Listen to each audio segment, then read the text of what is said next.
আয়াতুল কুরসি পুরো কোরআনুল কারীমের মধ্যে সবচেয়ে দামি আয়াত। আরেকটি বার বলুন সুবহানাল্লাহ। রাসূল করিম সাল্লাল্লাহু আলাইহি ওয়াসাল্লাম বলেছেন, আযমু আয়াতিন ফিল কুরআন, কোরআন মাজিদের মধ্যে সবচেয়ে দামি আয়াত, শ্রেষ্ঠ আয়াত আয়াতুল কুরসি। আরেকটি বার বলি সুবহানাল্লাহ। এই আয়াতুল কুরসির অনেক মর্যাদা, অনেক ফজিলত। যেমন আমার দয়ার নবীজি বলেছেন, যেই ব্যক্তি প্রত্যেক ফরজ নামাজের পরে, কোন নামাজের পরে? প্রত্যেক ফরজ নামাজের পরে আয়াতুল কুরসি তেলাওয়াত করবে, আল্লাহ তাআলা তার মৃত্যুর পরে তাকে জান্নাত দান করবে।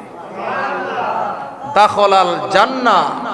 আমার নবীজি বলে, যিনি ফরজ নামাজের পরে আয়াতুল কুরসি কন্টিনিউ প্রতিদিন তেলাওয়াত করবে, প্রত্যেক ফরজ নামাজের পরে, তার মৃত্যুর পরে দাখলাল জান্নাহ, আল্লাহ তাকে জান্নাতে প্রবেশ করাবে। আরো অনেক ফজিলত আছে বাজান, আয়াতুল কুরসির অনেক ফজিলত। আরেকটি ফজিলত শুনে নেন।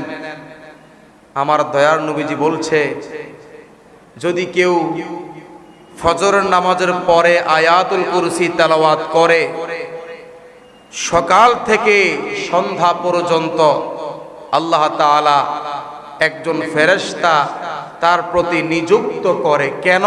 তাকে নিরাপত্তা দেওয়ার জন্য। সুবহানাল্লাহ।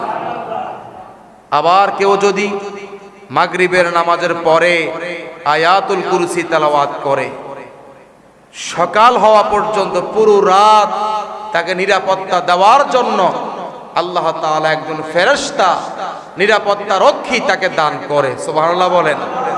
অর্থাৎ যদি কেউ আপনার ফজর নামাজের পরে আয়াতুল কুরসি তেলাওয়াত করে, মাগরিব পর্যন্ত আল্লাহ তাকে নিরাপত্তা দিবে, তার কোনো বিপদ হবে না।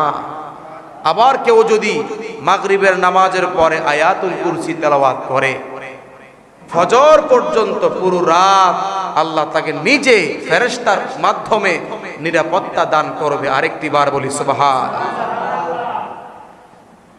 সম্মানিত উপস্থিতি, তাহলে এই আয়াতুল কুরসি কোন নামাজের পরে পাঠ করলে বেশি ফজিলত?